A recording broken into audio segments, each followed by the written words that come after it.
इस वीडियो में हम शॉर्ट सर्किट टेस्ट की बात करेंगे ट्रांसफार्मर का। इससे पहले वीडियो में हमने देखा था कि ओपन सर्किट टेस्ट ट्रांसफार्मर में करते हैं, जिसके बेसिस पे हम शंट पैरामीटर निकालते हैं। और वो शंट पैरामीटर वो पैरामीटर होता है जो हमारा नो लोड करंट को यूज़ करता है, जिसमें XM था और R था, resistance of the core RC था। उन दोनों वैल्यू को निकाले थे ट्रांसफार्मर को नो लोड यानी सेकेंडरी साइड को ओपन करके। अब यहाँ पे जो हम करेंगे टेस्ट, इसमें क्या करते हैं कि ये हमारा ट्रांसफार्मर है, इसमें हम क्या करते हैं कि सेकेंडरी साइड को शॉर्ट कर देते हैं। और शॉर्ट करने से हमको क्या मिलेगा कि जैसे ही सेकेंडरी साइड शॉर्ट हो जाएगा, जैसे कि हम यहाँ देख रहे हैं सेकेंडरी साइड को क्या किए, इसको शॉर्ट कर दिया। अब शॉर्ट करने से क्या होगा कि ये प्राइमरी साइड है, यहाँ पे ये लो वोल्टेज साइड को शॉर्ट करते हैं इस टेस्ट में, और हाई वोल्टेज से ये टेस्ट परफॉर्म करते हैं, हाई वोल्टेज साइड से। तो यहाँ हमें हाई रेटिंग का मीटर की ज़रूरत नहीं होती है, हाई वोल्ट मीटर रेटिंग की भी ज़रूरत नहीं है, क्योंकि ये जो टेस्ट होता है ये रिड्यूस्ड वोल्टेज पे होता है। और रिड्यूस्ड वोल्टेज पे होने का मतलब है कि इस वोल्टेज को हम जैसे ही इसके रेटेड वोल्टेज के 5% तक भी ले जाते हैं, तो ये देखा जाता है कि फुल लोड करंट इसमें फ्लो करने लगा। अब जब फुल लोड करंट फ्लो होने लगा तो ट्रांसफार्मर का जो मैक्सिमम रेटिंग है वो फुल लोड करंट ही होता है, उससे ज़्यादा हम करंट नहीं दे सकते हैं। तो उसके बाद ये वोल्टेज का बढ़ाना जो है रोक देते हैं, और आमीटर जो करंट मेजर करता है उसको रिकॉर्ड कर लेते हैं, वाट मीटर जो पावर मेजर करता है उसको रिकॉर्ड कर लेते हैं, वोल्ट मीटर जो वोल्टेज रीड करता है उसको भी क्या करते हैं कि रिकॉर्ड कर लेते हैं। अब जब ये हमारा तीनों रीडिंग आ गया तो आमीटर के रीडिंग को ISC कहते हैं, शॉर्ट सर्किट करंट कहते हैं, वाट मीटर को WSC और वोल्ट मीटर को VSC कहते हैं। तो applied voltage is low from the primary side, hence the excitation current is negligible.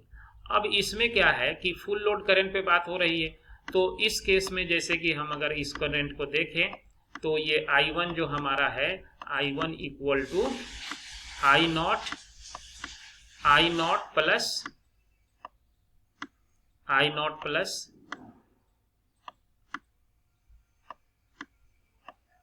I2 है, I2 डैश।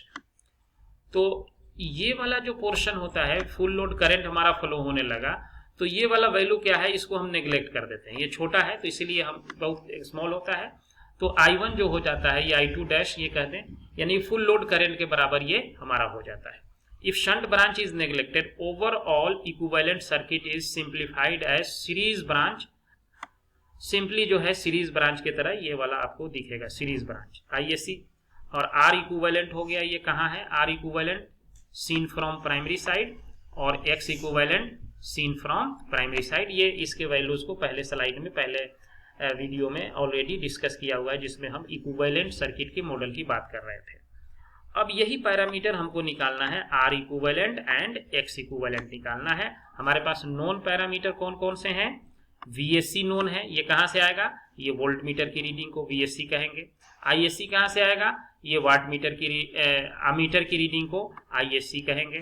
और इस वैल्यूज को यूज करके हमें इन दोनों वैल्यू को और वाट मीटर के रीडिंग को WSC कहेंगे। ये तीन रीडिंग हमारे पास है, और तीनों को यूज करके सीरीज इक्विवेलेंट निकालेंगे, यानी कि R resistance equivalent seen from primary side, और reactance leakage reactance seen from primary side, ये निकालेंगे। और शंट पैरामीटर इसमें नेग्लेक्टेड है, ये ध्यान देने वाला है, shunt parameter is neglected, only series parameter is there. तो अब इसको हम क्या करते हैं कि सॉल्व करते हैं कि ये कैसे निकलता है। एक तो पार्ट हो गया कि इसमें सीरीज पैरामीटर निकालेंगे, दूसरा क्या इससे हम मेजर करते हैं, कॉपर लॉस मेजर करते हैं। कॉपर लॉस क्या होता है, I² R is called copper loss. तो ये हमारा करंट यहां मेजर कर लेंगे, और यहां R इक्विवेलेंट जो है ये हमारा रेसिस्टेंस है, ये कैलकुलेट कर लेंगे। करंट हमको पता है, R इक्विवेलेंट निकल जाएगा, तो इस पोर्शन को क्या कहते हैं, कॉपर लॉस कहते हैं। तो ये भी हम इसमें निकालेंगे कॉपर लॉस। और कॉपर लॉस यहाँ देखना है, ये देखो, ये देखेंगे हम कि कॉपर लॉस क्या होता है यहाँ पे कि स्क्वायर ऑफ करंट के प्रोपोर्शनल है। यानी कि मान लिया जाए कि फुल लोड करंट जब हम दे रहे थे इसको, उस समय जो है हमारा कॉपर लॉस, मान लीजिए एग्जांपल के तौर पे फुल लोड पे ये हमारा 100 वाट था। फॉर एग्जांपल ये हमारा फुल लोड पे मान लीजिए कि कॉपर लॉस जो है 100 वाट है फुल लोड करंट पे, IFL पे फुल लोड करंट मान लिया।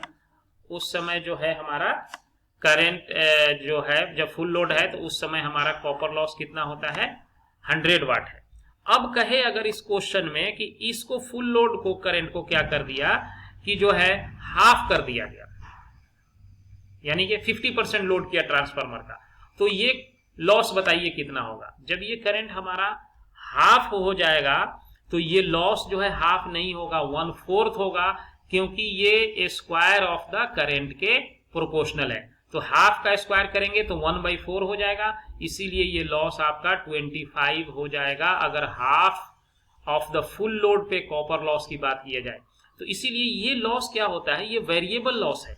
इससे पहले वाला ओपन सर्किट टेस्ट में हमने जो देखा था लॉस, वो कांस्टेंट लॉस है, वो क्योंकि करंट उसमें बहुत स्मॉल होता है। अब हम देखेंगे कि R इक्विवेलेंट और X इक्विवेलेंट कैसे कैलकुलेट करते हैं। तो ये हमारा PSC कहां से पावर जो है I square into R equivalent होता है, I square into R। PSC कहां से मेजर है, ये वाट मीटर हमको दे चुका है। वाट मीटर की रीडिंग से हमने PSC जो वाट मीटर का रीडिंग है वही PSC है। और ISC क्या है, ये हमको कहां से मिला है, ये आमीटर से मिला है, आमीटर की रीडिंग दे रहा है। तो ये दोनों रीडिंग नोन है तो R इक्विवेलेंट निकल जाएगा।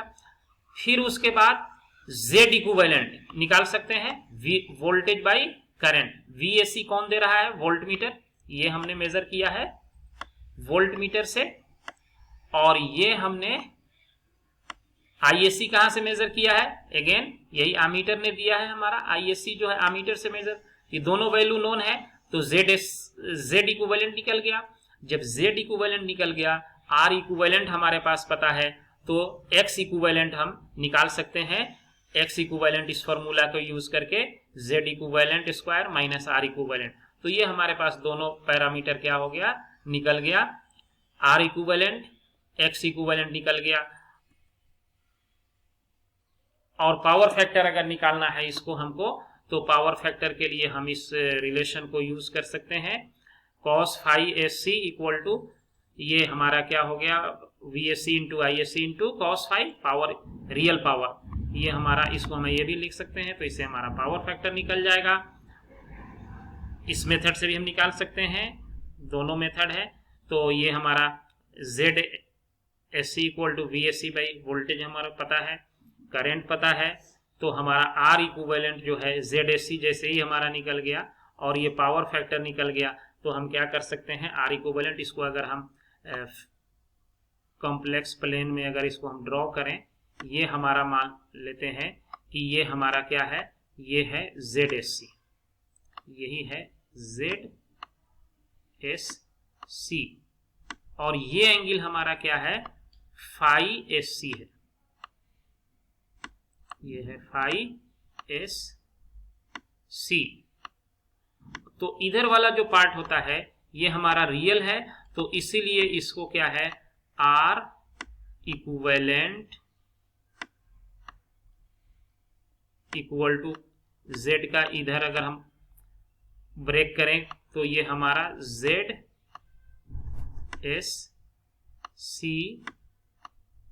कोसाइन phi SC हो जाएगा ये। और अगर इसके हम परपेंडिकुलर वाला इस एक्सिस की बात करें तो हम इसमें हम कह सकते हैं कि ये वाला जो हमारा पार्ट हो जाएगा वो क्या हो जाएगा, ZSC sine phi SC, sine phi SC, sine phi SC हो जाएगा। तो ये हमारा क्या हो गया, साइन phi SC हो गया। तो ये साइन ZSC, ये यानी कि इसका मतलब हुआ कि ये हमारा ये आपका जो है एक्स इक्विवेलेंट ऐसे भी हम निकाल सकते हैं। इसको एक्स कहेंगे, इसको आर कहेंगे, ये एक्स इक्विवेलेंट हो गया। तो एक्स इक्विवेलेंट ये हम इस तरह से भी निकाल सकते हैं। तो किसी भी मेथड से निकालें, चाहे इधर से या इधर से, दोनों क्या होगा, एक ही रिजल्ट देगा, ZAC। ये आपका जो है दोनों मेथड जो है यूज कर सकते हैं। तो हमने इन दोनों में देखा कि ओपन सर्किट टेस्ट और शॉर्ट सर्किट टेस्ट कैसे करते हैं। अब जो है इस दोनों टेस्ट को समझने के लिए हमें क्या करना होगा, एक न्यूमेरिकल हम देखेंगे कि जैसे कि ये एक प्रॉब्लम है, equivalent circuit impedance of A 20 kVA 8000 by 240 volt 60 Hz transformer are to be determined. Equivalent circuit impedance. The open circuit test was performed on the secondary side of the transformer to reduce the maximum voltage to be measured, and short circuit tests were performed on the primary side of the transformer to reduce maximum current to be measured.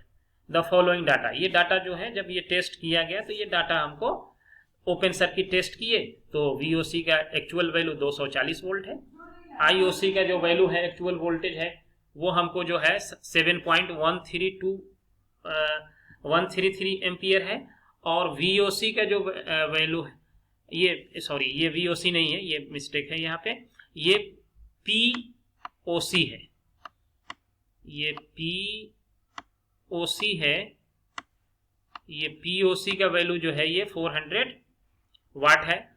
उसी तरह से जब short circuit test किया गया, short circuit test primary side से किया गया, और ये सेकेंडरी, ओपन सर्किट टेस्ट क्या होता है, सेकेंडरी साइड को ओपन करते हैं और ये प्राइमरी साइड से टेस्ट कंडक्ट करते हैं।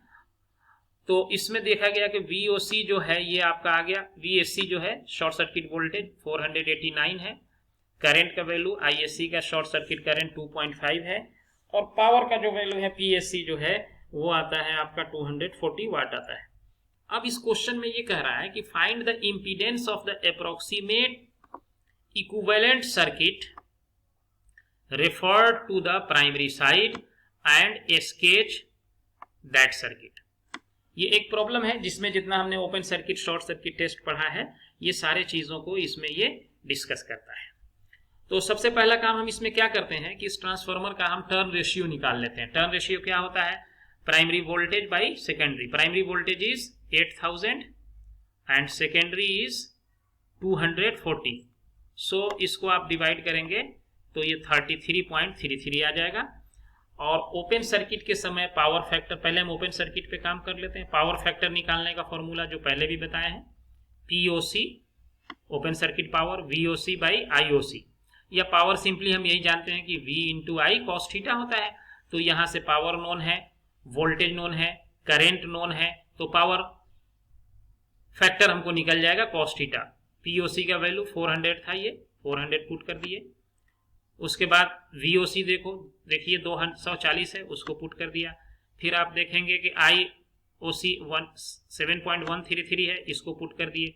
तो इसको करने से हमारा पावर फैक्टर क्या आ गया, 0.234। ये लैगिंग होगा। अब ये लैगिंग क्यों होगा, क्योंकि ये सर्किट हमारा कैसा है, इंडक्टिव नेचर का है। तो इंडक्टिव नेचर में क्या होता है, करंट हमारा लैगिंग होता है। अब हम जो है कि इसको कैलकुलेट करने के लिए इक्विवेलेंट पैरामीटर हम दो तरह से यूज कर सकते हैं। एक हम ये भी मेथड ले सकते हैं, इस मेथड को यूज कर सकते हैं, या हम डायरेक्टली इस मेथड से, जो हमारे पास इस मेथड से भी हम इसको कैलकुलेट करने के लिए हम जो है दो मेथड देखेंगे। इसका डिस्कशन जो है कि हम, जैसे कि ये हमारा YE है, एडमिटेंस, इसको एडमिटेंस कहते हैं। एडमिटेंस इंपीडेंस का अपोजिट होता है। तो इंपीडेंस होता है वोल्टेज बाई करंट, तो एडमिटेंस हो जाएगा करंट बाई वोल्टेज। और पावर फैक्टर क्या है हमारा, लैगिंग है, इसलिए ये माइनस यहाँ पे लिखाएगा। तो इस वैल्यू को हमने डाल दिया, IOC और VOC का ये डाल दिए, और इसका जो है कि सॉल्व किए तो Y हमको ये निकल के आ गया ये। अब ये सिंपल इसलिए हो जाएगा, इसको जैसे ही आप दो पार्ट में ब्रेक करेंगे, ये हमारा 0.297 multiplied by cos theta of this angle, और ये माइनस हो जाएगा जे दिस